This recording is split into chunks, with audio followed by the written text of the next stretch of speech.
style, which is awesome to see. Welcome in, everyone. Happy New Year. Jason and Alicia back in the saddle with you as we kick off 2025. Good to be back together again here. 2025. It's always difficult to remember, signing the date. Still right, the date, yeah. It's now 2025, Mace. Here we go. A new chapter.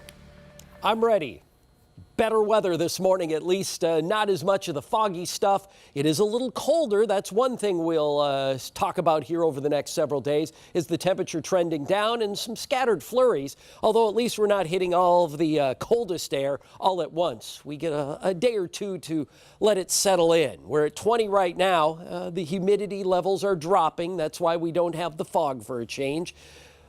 The wind chill is a little lower, though. It is in the single digits as the wind has been in the teens out of the west-northwest. Sky is cloudy. Again, you look across the state, lots of teens and 20s, lots of clouds, a couple of flurries in spots. The next 12 hours, we're up into the low 20s later on, but notice the wind chills stay down in the single digits all day, and we will be talking about cold wind chills all week right into the weekend. CC, those wind chills dropping below zero later this weekend. So cold stuff. Bundle up when you're headed to the car. Well, if it's not this morning, at some point in time today. Right. Good advice there for sure. Hey, good morning to you this morning. This is near Highway 77 as you're headed towards Mall of America. I've been popping up live cameras around the mall and around the airport all morning just to show how quiet it is, but then also to talk about if you are catching a flight today. Hopefully this is your last one to start off the year. You can get back home to family and friends. Things are looking pretty good once you get to the airport, too. I'm not seeing cancellations or delays if you're heading out. So I checked that a few minutes ago. You should be good to go. As far as the rest of the metro, if things are looking good, I haven't seen a single crash all morning or any traffic incidents, so I'll keep my eye on that, let you know if it changes. But right now, drive times are good, and today should be relatively quiet. Tomorrow that changes. I'll tell you more about that when I see you next. Jason. All right, Cece, thank you so much. This morning we are following 3 breaking stories out of Minneapolis, a pretty busy start to 2025. So let's start in the city's south side. This is a live picture from the Lowry East neighborhood. This is near Colfax Avenue South and West 27th Street. Right now, police haven't said exactly what happened here, but you can see the scene is still very active. Crime scene tape roping off that area. As soon as we have more information, we'll be sure to update you. This morning, there's also a man in the hospital following a shooting in North Minneapolis. This was the scene just before midnight near North 37th Avenue and Emerson Avenue North. Police tell us a man was shot and was taken to the hospital. We have reached out to police to try to get some more information, and we are still waiting to hear back about more. And in northeast Minneapolis for the last 4 hours, there's been a heavy police presence at 4th and University Avenue. We have reached out to police for more information on all of these incidents, and of course, we're going to update you as we learn more. Well, as the clock struck midnight on a new year, several new laws went into effect here in Minnesota. Yeah, these laws are going to crack down on things like minimum wage and junk fees. Our Audrey Russo is outside the state capitol right now with a look at what's changing. Good morning, Audrey. Good morning, Jason, Alicia, and Happy New Year to you. Yeah, lawmakers really had hidden fees in their crosshairs for 2025. 2 new laws are coming online today that have to deal with transparency in pricing.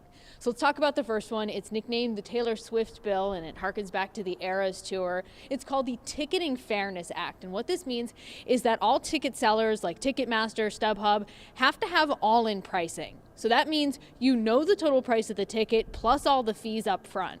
Another bill going into effect today bans what lawmakers call junk fees. So businesses can't add additional fees or charges for goods and services when you pay if they weren't listed on the initial price tag. So we're talking about health and wellness fees at restaurants, additional surcharges on hotel stays. Governor Walz actually tweeted about these bills in the last 12 hours saying, quote, when companies charge a hidden fees at checkout, it can cost families thousands of dollars a year. And hidden fees are really just one part of the push for more transparency in all pricing and all different aspects of life. Coming up in about a half hour, we'll have more on 2 other bills that are coming online today. But for now, Jason and Alicia, I'll send things back to you. Yeah, some really helpful new laws there. All right, Audrey, thank you. This morning, the minimum wage in Minnesota is going up. Starting today, all employers will be required to pay their workers $11.13 an hour. In the Twin Cities, rates went up over the summer, and now they'll rise again. In Minneapolis, it will increase to $15.97 for large and small businesses, a 40-cent increase. Then in St. Paul, macros and large businesses will also increase pay to $15.97 an hour. Small and micro businesses will not change their rates until July 1st. When that happens, small business rates will rise to $15 an hour, and micro businesses will go up to $13.25. Meanwhile, Medicare recipients will see a big change in the new year. Starting today, a $2,000 annual cap of out-of-pocket costs for medicine takes effect. This limit is one of the 2022's Inflation Reduction Act's provisions to lower prices for Medicare enrollees. Before the law, there was no cap on how much you were paying out of pocket.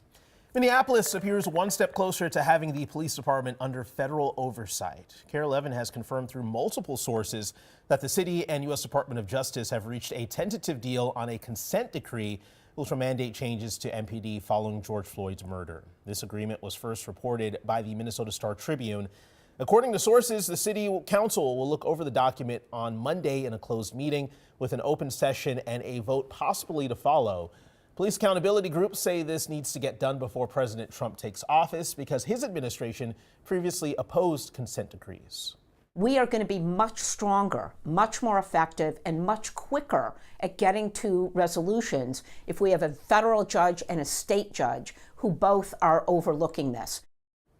Minneapolis is already under state oversight through an agreement signed in 2023 with the Minnesota Department of Human Rights. Minnesota State Senator Nicole Mitchell is now scheduled to go on trial at the end of January after she was charged with breaking into her stepmother's Detroit Lakes home last spring. Charging documents say she broke in looking for her late father's belongings. Mitchell claims she didn't steal anything and was checking in on a family member with Alzheimer's. The Democrat from Woodbury has faced repeated calls to step down, including from her own party. Right now, police in Wisconsin are on the lookout for a man they believe is connected to 3 deaths in New Lisbon.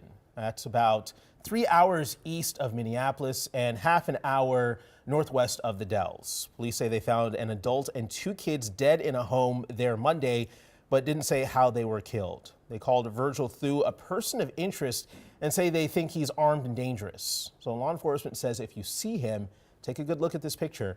You're asked to call 911.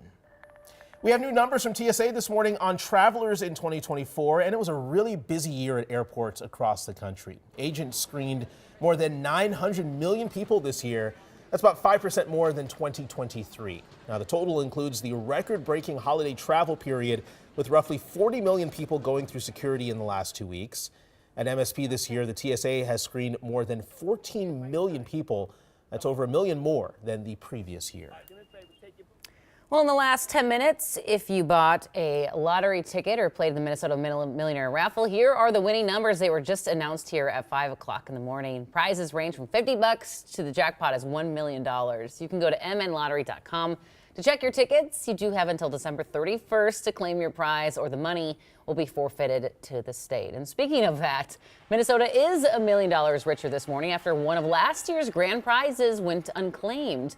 It was bought at the Coburns in Delano for the 2024 drawing. It will be used to fund roads, bridges, and environmental projects. So bad news, you lost out on $1 million, but good news. Our bridges are nicer because of it. There you go. Thank you very much. Yes.